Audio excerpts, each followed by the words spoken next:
நமோ தஸ் பகவதோ அரஹதோ சம்மா சம்புத்தஸ். வசந்தம் தொலைக்காட்சி நேர்கள் அனைவருக்கும் அன்பார்ந்த காலை வணக்கம்.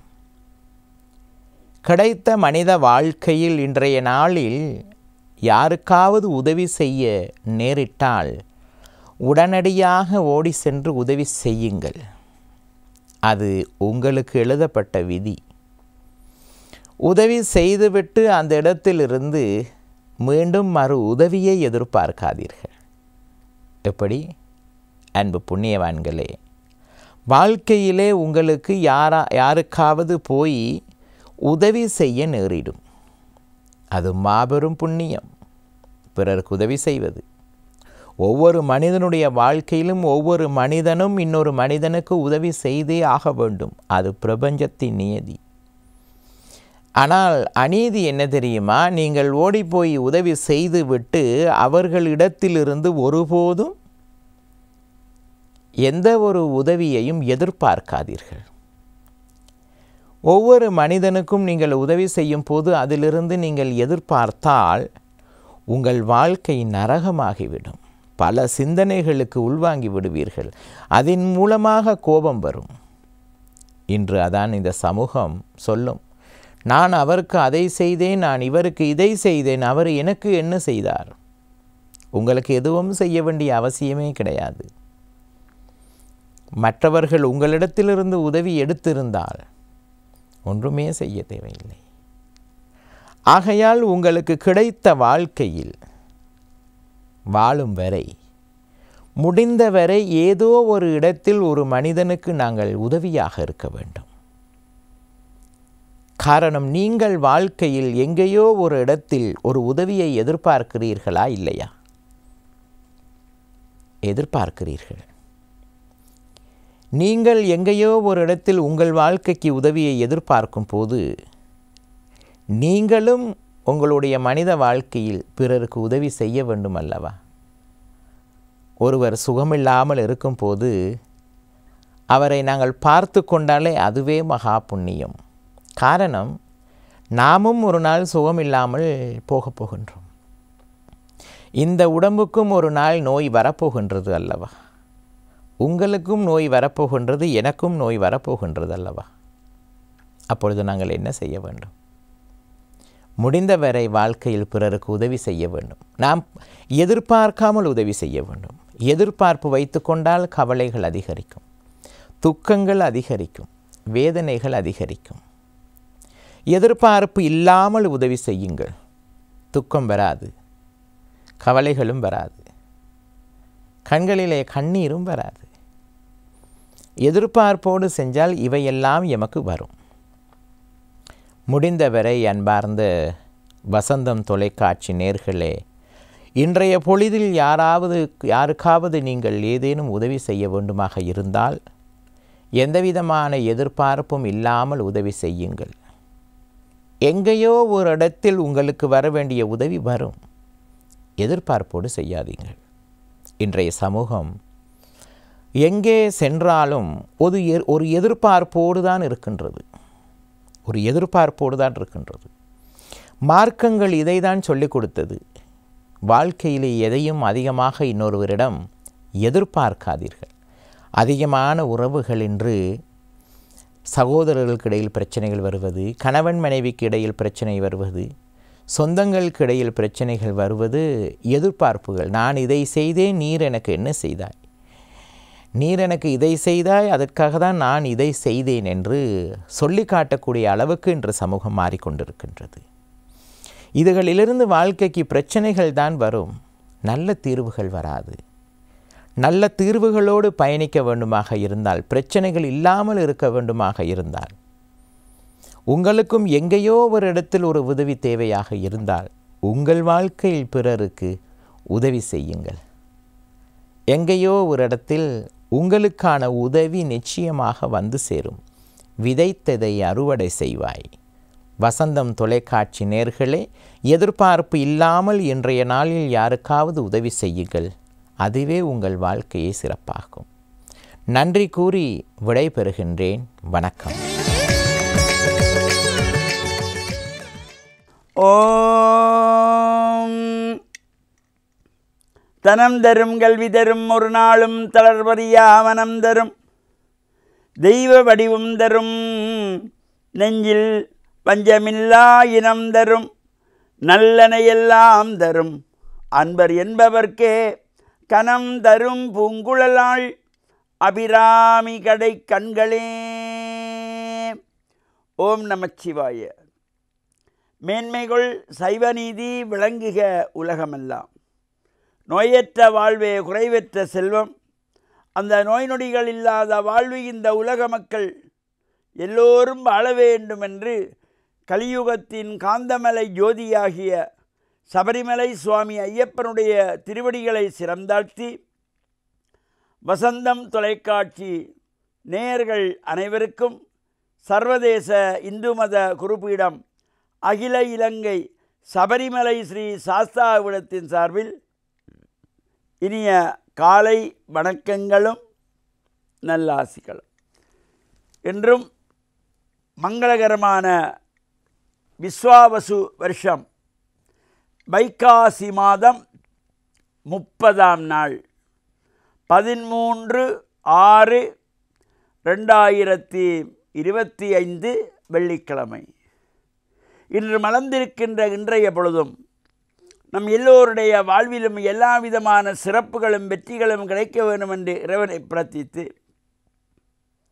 இஷ்ட தெய்வங்கள் குலதெய்வங்களையும் வழிபாடு செய்து பெரியோர்கள் குருவானவர்கள் ஆசிரியர்கள் இவர்களுடைய அன்பையும் ஆசியையும் பெறுகின்ற பொழுதிலும் எந்த நாளுமே நமக்கு நல்ல நாளாக அமையக்கூடியது. இன்று சுக்கிரவாரம் என்கின்ற வெள்ளிக்கிழமை. பொதுவாகவே இந்த வெள்ளிக்கிழமை சைவ சமயத்தவர்கள் ஆசார சீலராக ஸ்நான அனுஷ்டானங்கள் நிறைவு செய்து வீட்டிலே சுவாமி அறையிலே மஞ்சள் தண்ணீர் தெளித்து சாம்பிராணி தூவமுட்டி தீபங்களை ஏற்றி வைத்து மலர்கள் பறித்து சுவாமி படங்களுக்கு சாத்தி பால் காய்ச்சி நிவேதனம் செய்து கல்கண்டு வைத்து அல்லது வெற்றில பழம் வைத்து நிவேதனம் செய்து பிரார்த்தனை செய்வது ஒரு சிறப்பை தருவது. அந்த வீட்டிலே லக்ஷ்மி கடாட்சம் நிறையக்கூடியது.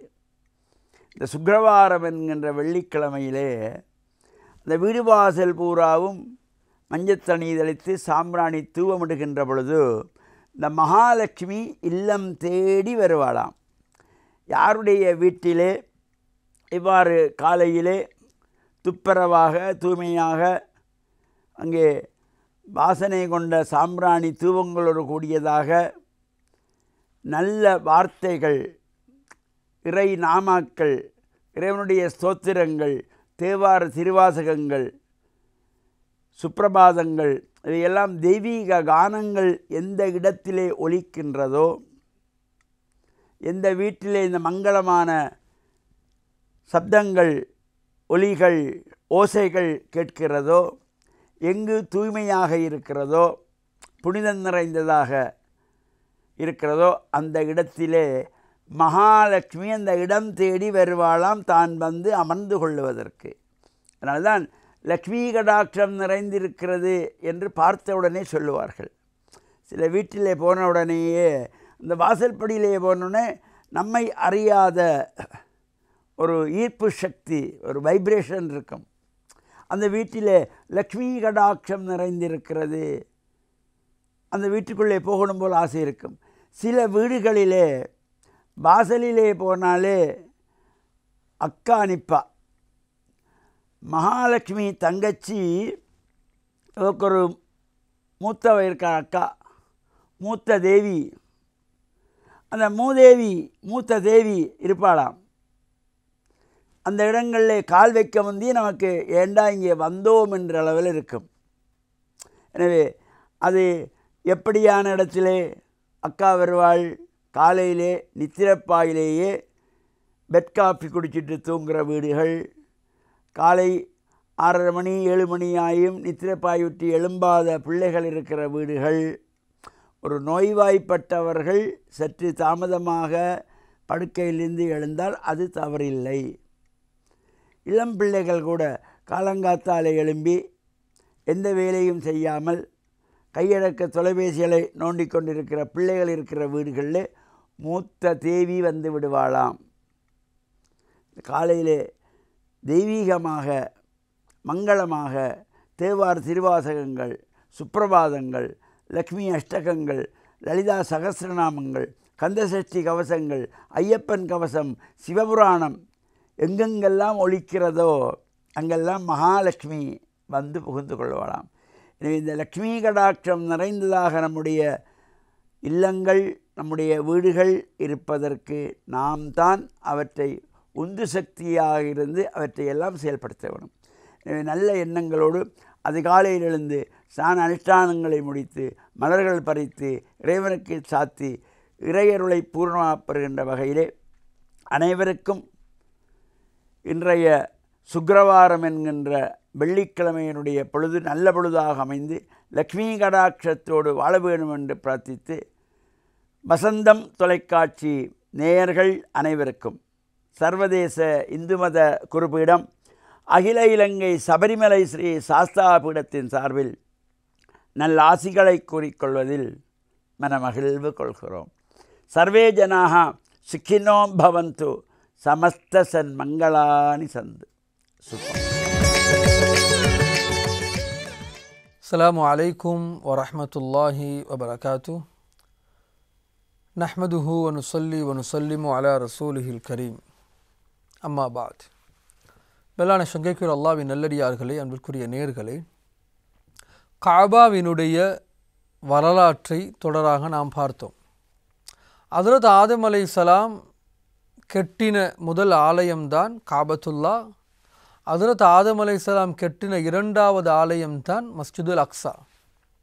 ஹஜ்ரத் ஆதம் அலைஹிஸ்ஸலாம் கெட்டினதுக்கு பின்னால் காபாவில் தவாஃப் செய்ய ஆரம்பித்தாங்க. ஹஜ்ரத் ஆதம் அலைஹிஸ்ஸலாத்தினுடைய குழந்தைகள், பின்னால் வந்த நபிமார்கள் தொடராக தவாஃப் நடந்து கொண்டிருந்துச்சு. ஹஜ்ரத் நூஹ் அலைஹிஸ்ஸலாத்துடைய காலத்தில் ஒரு பெரும் வெள்ளம் ஏற்பட்டுச்சு, தூஃபான் என்ற வெள்ளம். அந்த வெள்ளத்தில் முழு உலகமே வெள்ளத்தில் தாழ்ந்து போச்சு. அந்த கட்டத்தில் அழிஞ்சு போன இடம்தான் காபத்துல்லா. அந்த கட்டத்தில் அழிஞ்சு போச்சு. காபாவும் அழிஞ்சிச்சு, மஸ்ஜிதுல் அக்ஸாவும் அழிஞ்சிச்சு. இப்போ ஹஜ்ரத் ஆதம் அலைஹிஸ்ஸலாம் கெட்டின காபா அழிஞ்சதுக்கு பின்னால் ரெண்டாவது தடவை அல்லாஹ் கெட்டுவதற்கு தேர்ந்தெடுத்த நபிதான் ஹஜ்ரத் இப்ராஹிம் அலைஹிஸ்ஸலாம். ஹஜ்ரத் இப்ராஹிம் அலைஹிஸ்ஸலாத்துக்கு அல்லாஹ் 2 குழந்தையை கொடுத்தான். ஒன்று இஸ்மாயில், ஒன்று இஸ்ஹாக் அலைஹிமா ஸலாத்து வஸ்ஸலாம். இஸ்மாயில் அலைஹிஸ்ஸலாம் மக்காவில் இருக்கிறாங்க, அது 2வது மனைவி ஹாஜருடைய மகன். இஸ்ஹாக் அலைஹிஸ்ஸலாம் பலஸ்தீனில் இருக்கிறாங்க, அது முதல் மனைவி அன்னை சாராவுடைய மகன். இப்போ ஹஜ்ரத் இப்ராஹிம் அலைஹிஸ்ஸலாத்துக்கு இஸ்மாயில் அலைஹிஸ்ஸலாத்தோட காபாவை கட்டும்படி அல்லாஹ் கட்டளையிடுகிறான். எப்படி கட்டளையிடுறான்? வைது யர்ஃபஉ இப்ராஹீமுல் கவாயித மினல் பைத் வ இஸ்மாயில். இப்ராஹீமும் இஸ்மாயிலும் காபாவினுடைய அஸ்திவாரத்தை உயர்த்திய பொழுது. குர்ஆன்ல அல்லாஹ் சொல்றான், இப்ராஹிம் அலைஹிஸ்ஸலாம் இஸ்மாயில் அலைஹிஸ்ஸலாமும் காபாவை புதுசாக கெட்டல்ல, கெட்டி உடைக்கப்பட்ட காபாவை அதனுடைய அஸ்திவாரத்திலேருந்து உயர்த்தினாங்க, ஃபவுண்டேஷன்லேருந்து உயர்த்துறாங்க. உயர்த்துறேன்னா ஏற்கனவே கெட்டப்பட்டிருக்கணும். ஹஜ்ரத் இப்ராஹிம் அலைஹிஸ்ஸலாம் இஸ்மாயில் அலைஹிஸ்ஸலாம் 2வது தடவை காபத்துல்லாவை கெட்டுறாங்க. அந்த 2வது தடவை ஹஜ்ரத் இப்ராஹிம் அலைஹிஸ்ஸலாம் இஸ்மாயில் அலைஹிஸ்ஸலாம் கெட்டினதுக்கு பின்னால் தொடராக காபா பாதுகாக்கப்பட்டுச்சு. இடையில ஸல்லல்லாஹு அலைஹி வஸல்லத்துடைய காலத்துக்கு முன்னால் காபாவை திரும்பவும் குறைஷிகள் உடைச்சி கெட்ட நினைக்கிறாங்க. இதுதான் முக்கியமான ஒரு இடம். குறைஷிகள் எல்லாம் ஆலோசனை செய்கிறாங்க. இப்ராஹிம் அலைஹிஸ்ஸலாத்துக்கு பின்னால் காபா பாதுகாக்கப்பட்டுச்சு, தவாஃப் செய்யப்பட்டுச்சு, சிலை வணக்கங்கள் இருந்தாலும் காபாவினுடைய ஆலயம் தவாஃபை விட்டும் நீங்கல்ல. இப்போ குறைஷிகள் எல்லாம் ஒன்று சேர்ந்து ஒரு ஆலோசனை செய்கிறாங்க. இந்த காபாவை உடைச்சி தரமட்டமாக்கி நாங்கள் புதுசாக கெட்டுவோம். நல்ல விஷயம். ஆனால் ஒரு நிபந்தனை என்ன? காபா என்றது இது அல்லாஹ்வினுடைய பரிசுத்த ஆலயம். இதுக்கு பரிசுத்தமான பணம் மாத்திரம்தான் ஒன்று சேர்க்கணும். அப்படின்டா குறைஷிகளுக்கு ஏற்கனவே தெரியும், இந்த மது வித்து சம்பாதிக்கிறது இது பரிசுத்தமானதில்லை, பொய் சொல்லி சம்பாதிக்கிறது, களவெடுக்கிறது, தன்னுடைய அடிமையை விபச்சாரத்துக்கு அனுப்பி சம்பாதிக்கிறது, இதெல்லாம் பரிசுத்தமான பணம் இல்லைன்னு அவங்க ஏற்கனவே தெரியும், தவறுன்னு தெரியும். அப்படி இல்லாத நல்ல தூய்மையான பணத்தை மட்டும் எடுத்து தான் இந்த காபாவை கெட்டணும். கெட்டினாங்க. ஆச்சரியம் என்னண்டா, காபாவை கெட்டி கொண்டு போகும் பொழுது காபா ஹஸ்ரத் இப்ராஹிம் அலைஹிஸ்ஸலாம் கெட்டினதுக்கு 3 விதத்தில் மாற்றம் செய்யப்பட்டுச்சு. ஒன்று, காபாங்கிறது பெட்டி ஷேப்பில் இப்போ இருக்குது. ஹஸ்ரத் இப்ராஹிம் அலைஹிஸ்ஸலாம் பெட்டி ஷேப்பில் கெட்டல, அப்படியே பானா ஷேப்பில் கெட்டி இன்றைக்கு ஹத்தீம்ன்ற ஒரு அடையாளம் போடப்பட்டிருக்கும். சி மாதிரி ஒரு அடையாளம் உண்டு. அதுவும் காபாவை சேர்ந்தது தான். அதுக்குள்ள தொழுந்தா காபா உள்ளுக்கு தொழுந்த நன்மை கிடைக்கும். இந்த தங்க பீலிக்கு கீழே இப்போ நாங்கள் இன்றைக்கு போயிட்டு பார்த்தா சி மாதிரி ஒன்று போட்டி பார்த்தா ஹத்தீம்ண்டுவாங்க. ஹஸ்ரத் இப்ராஹிம் அலைஹிஸ்ஸலாம் அதையும் சேர்த்து கெட்டினாங்க. குறைஷிகள் அதை விட்டுட்டாங்க. ஏன்னா அதை கெட்டுறதுக்கு தூய்மையான பணம் இல்லை. அப்போ பானா ஷேப்பில் கெட்டி முடிச்சுட்டாங்க. 2வது விஷயம், காபாவுக்கு இப்ராஹிம் அலைஹிஸ்ஸலாம் 2 வாசல் அமைச்சிருந்தாங்க. குறைஷிகள் ஒரு வாசலை மூடினாங்க. ஏன்? இந்த வழியால் வந்து அந்த வழியால் காபாவை பார்த்து கொண்டு போகலாம். குறைஷிகள்கிட்ட இருந்த மமதை காபா உள்ளுக்கு எல்லாரும் வரப்படா, இது எங்கடா சொத்து, நாங்கள் மட்டும்தான் போகணும். பின்னால் வாசலை மூடி முன்னுக்கு மட்டும் வாசலை வச்சாங்க. 3வது வித்தியாசம், காபாவினுடைய வாசல் நிலையோடு இருந்துச்சு, பூமியோடு இருந்துச்சு. இன்றைக்கு நாங்கள் போயிட்டு பார்த்தா காபாவுடைய வாசல் ஒசரத்துலேகி. இதுவும் குறைஷிகள் செஞ்ச மாற்றம். என்னென்னா எல்லாரும் காபா உள்ளுக்கு போகப்படாது. காபாட வாசலை ஒசத்தினாங்க. குறைஷிகள் நாங்கள் மட்டும்தான் போகணும். காபா உள்ளுக்கு போகிறதா இருந்தால் ஒரு ஏணி வச்சு தான் ஏறணும். அந்த ஏணி எங்களுக்கிட்ட மட்டும்தான் இருக்கணும். ஹஸ்ரத் இப்ராஹிம் அலைஹிஸ்ஸலாம் செஞ்ச காபாவினுடைய தோற்றத்துக்கு 3 விதத்தில் குறைஷிகள் மாற்றி அமைச்சாங்க. அந்த ஷேப்பை மாற்றினாங்க. 2 வாசல் ஒன்றை மூடினாங்க. பூமியோடு இருந்த அந்த வாசல் நிழலை ஒசத்தினாங்க. மேலான சங்கைக்குரிய அல்லாஹ்வின் நல்லடியார்களே, அதுக்கு பின்னால் நபி அவர்களுடைய காலத்தில் இந்த விடயங்களை எப்படி நபியவங்க கையாண்டாங்க போன்ற விஷயங்களை அடுத்த நிகழ்ச்சியில் சந்திப்போம். வாஹிரு தஅவானா அனில் ஹம்துலில்லாஹி ரப்பில் ஆலமீன்.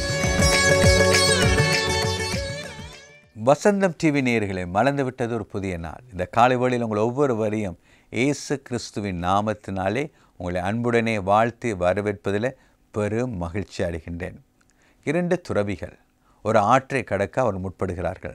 அந்த ஆற்றின் ஓரத்திலே ஒரு அருமையான ஒரு அழகான ஒரு சகோதரி நின்று கொண்டிருக்கின்றாள். அப்பொழுது அவளுக்கு அக்கறை செல்வதற்கு முடியாதபடிக்கு தடுமாறி கொண்டிருக்கின்றாள். அப்பொழுது இந்த இளந்துறவிகளில் ஒரு துறவி அந்த சகோதரியை அவர் சுமந்து கொண்டு அக்கறையில் போய் விட்டுவிட்டு மீண்டுமாக அவர்கள் அந்த 2 துறவிகளும் அவருடைய மடத்துக்கு போய்விட்டார்கள். மடத்துக்கு சென்றதின் பின்னதாக அங்கே அந்த துறவிகளிலே சுமந்து கொண்ட துறவி அல்ல, மற்ற துறவியுடைய முகம் சரியில்லை. அப்பொழுது அந்த மடத்துக்கு பொறுப்பான அந்த நபர் கேட்கின்றார், நீங்கள் 2 பேரும் எங்கேயோ போய்விட்டு வருகிறீர்கள், ஆனால் ஒருவனுடைய முகம் சரியே இல்லையே என்று சொல்லி அவர் கேட்கின்றார். உடனே அந்த துறவியிலே இளந்துறவி அந்த மடாதிபதியை பார்த்து சொல்கின்றார், இவன் ஒரு பெண்ணை தொட்டு விட்டான், ஒரு பிள்ளையை அவன், ஒரு நங்கையை அவன் சுமந்து கொண்டு அக்கறையிலிருந்து இக்கரை கொண்டு வந்து விட்டுவிட்டான். நாங்கள் பெண்களை தொடக்கூடாது அல்லவா? அதுவும் விசேடமாக இளம் பெண்களை தொற்றிருக்கக்கூடாது அல்லவா? இவன் செய்த காரியம் ஒரு தவறான காரியம், அது என்னுடைய இருதயத்தை காயப்படுத்தி கொண்டிருக்கிறது என்று சொல்லி அவர் சொன்னார். அப்பொழுது மடாதிபதி அவரை பார்த்து கேட்டார், நீ அப்படி செய்தாயா என்று சொல்லி. அவர் சொன்னார், ஆமையா, நான் அப்படி செய்த உண்மைதான். ஆனால் நான் அவளை அங்கே கரையிலேயே விட்டுவிட்டு வந்துவிட்டேன். ஆனால் இவன் இங்கே வரைக்கும் தன் மனதிலே அவளை சுமந்து கொண்டு வந்திருக்கிறான். அதுதான் எனக்கு மனதுக்கு கஷ்டமாக இருக்கிறது என்று சொல்லி சொன்னாராம். பிரியமானவர்களே, அநேக நேரங்களிலே நாங்கள் மற்றவருடைய குறைகளை, குற்றங்களை நாங்கள் சில நேரம் சுமந்து கொண்டிருக்கின்றோம். நம்முடைய வாழ்க்கையிலே நாங்கள் எங்களுடைய வாழ்க்கை ஆராய்ந்து பார்த்து எங்களுடைய வாழ்க்கையில் என்ன குறைகள், குற்றங்கள் இருக்கிறது என்பதை நாங்கள் பார்ப்பது கிடையாது. இதனை கிறிஸ்து எப்படி சொல்லுவார் தெரியுமா? மனிதா, உன்னுடைய கண்ணில் நீ பெரிதான ஒரு உத்திரத்தை வைத்திருக்கிறாய், பெரிய ஒரு மரப்பலகையை வைத்திருக்கிறாய், ஆனால் உன்னுடைய சகோதரன் கண்ணில் காணப்படுகிறதான சிறிய தூசியை நீ ஏன் பார்க்கிறாய் என்று கிறிஸ்து சொல்லிவிடுவார். பிரியமானவர்களே, இன்றைக்கு எங்களுடைய அனுதின வாழ்க்கையிலே எப்பொழுதுமே நாங்கள் பிறர் என்ன செய்கிறார்கள், ஏது செய்கிறார்கள், இதனையே பார்த்து பார்த்து பார்த்து வாழுகின்ற ஒரு பழக்க வழக்கத்துக்குள் வந்து விட்டோம் அல்லவா? இன்றைக்கு நீங்கள் எப்படி இருக்கிறீர்கள்? ஆம், அந்த சகோதரன் சொல்லுகின்றார், அவளை நான் அக்கறையிலேயே விட்டுவிட்டு வந்து விட்டேன், அவளை இங்கு வரைக்கும் அவளை சுமந்து கொண்டு வந்திருக்கிறான் என்று சொல்லுவது போல நம்முடைய வாழ்விலும் கூட பிரியமானவர்களே, தேவையற்ற காரியங்களை அடுத்தவருடைய பிரச்சனைகளை, போராட்டங்களை எங்களுடைய மனதிலே சுமந்து கொண்டு வருகின்றோம். அதிலே சிறப்பாக இன்றைய நாட்களை நீங்கள் பார்த்தீங்கன்னு சொன்னால் இந்த தொடர் நாடகங்களை பார்க்குற இருக்கிறார்கள் அல்லவா, இந்த தொடர் நாடகங்களில் அதிகமானவைகள் அடுத்தவருடைய குடும்பத்திலே என்ன பிரச்சனை இருக்கிறது, என்ன போராட்டங்கள் இருக்கிறது, இதனைத்தானே காட்டுகிறார்கள். அண்ணன் தம்பி கடையில் காணப்படுகிற பிரச்சனைகள், மாமா மாமி கடையில் காணப்படுகிற பிரச்சனைகள், அது மாத்திரமல்ல கடன் பிரச்சனைகள், இப்படி பலதரப்பட்ட தேவையற்ற காரியங்களை தொடர் நாடகங்களை பார்த்து விட்டு அதனை தங்களுடைய இருதயத்தில் சுமந்து கொண்டு அடுத்த நாள் அதே நேரத்துக்கு எப்படியாவது அந்த தொடர் நாடகத்தை பார்த்து விட வேண்டும் என்று சொல்லி அன்றாட கடமைகளை கூட வேலையில் கூட விட்டு அதுக்கு அடிமையாகி போன எத்தனை நபர்களை நாங்கள் அனுதினம் பார்த்து கொண்டு இருக்கின்றோம். பிரியமானவர்களே, அடுத்தவருடைய குடும்பங்களிலே நடக்கிற காரியங்களை எதற்காக நாங்கள் நேரத்தை செலவிட்டு பார்க்க வேண்டும்? சற்று கேட்டு பாருங்கள். அவற்றை ஏன் எங்களுடைய மனதிலே நாங்கள் சுமந்து கொண்டு இருக்க வேண்டும்? நம்மை நாமே விசாரித்து பார்க்க வேண்டாமா? ஆகவே தான் இந்த நாளில் இறைவன் நம்மை பார்த்து சொல்கிறார், மனிதா, உன்னுடைய கண்ணில் இருக்கிறதான அந்த துரும்பை பார், அந்த மரப்பலகையை பார். உன்னுடைய வாழ்க்கையில் எங்கெங்கே நீ குறை செய்து கொண்டிருக்கிறாய், தவறு செய்து கொண்டிருக்கிறாய், அதனை நீ ஆராய்ந்து பார் என்று சொல்கிறதை நாங்கள் பார்க்கின்றோம். ஆகவே தான் திருமறை நீங்கள் பார்த்தீர்கள் என்று சொன்னால் பிரியமானவர்களே, அநேகர் கிறிஸ்துவின் பக்கமாக மனம் திரும்பினதுக்கு என்ன காரணம் தெரியுமா? அவர்கள் தங்களுடைய வாழ்க்கையில் காணப்பட்ட குறைகளை பார்த்தார்கள். அப்பொழுது அவர்களுக்கு தெரிய வந்தது, அவர்கள் எவ்வளவு தவறுகளை, தப்பிதங்களை அவர்கள் செய்து கொண்டு இருக்கிறார்கள் என்று சொல்லி. அப்படியானால் ஏதோ மறந்து விட்டது அல்லவா ஒரு புதிய நாள். நானும் நீங்களும் கூட அந்த 2 துறவிகளிலே போல அந்த ஒரு துறவி எப்படியாக மற்றவருடைய குறைகளை சுமந்தானோ அப்படி நானும் நீங்களும் இன்றைக்கு சுமக்காதபடிக்கு நம்முடைய வாழ்க்கையில் என்ன குறைவுகள் தவறு இருக்கிறதோ அதனை சரி செய்து கொண்டு இறைவன் விரும்புகிற ஒரு வாழ்க்கையை வாழ எங்களை ஒப்புக் கொடுப்போமா? இதனை குறித்து சிந்தியுங்கள், தியானியுங்கள், இதனை கடைப்பிடியுங்கள். கடவுள் தாமே உங்களை ஆசீர்வதிப்பாராக.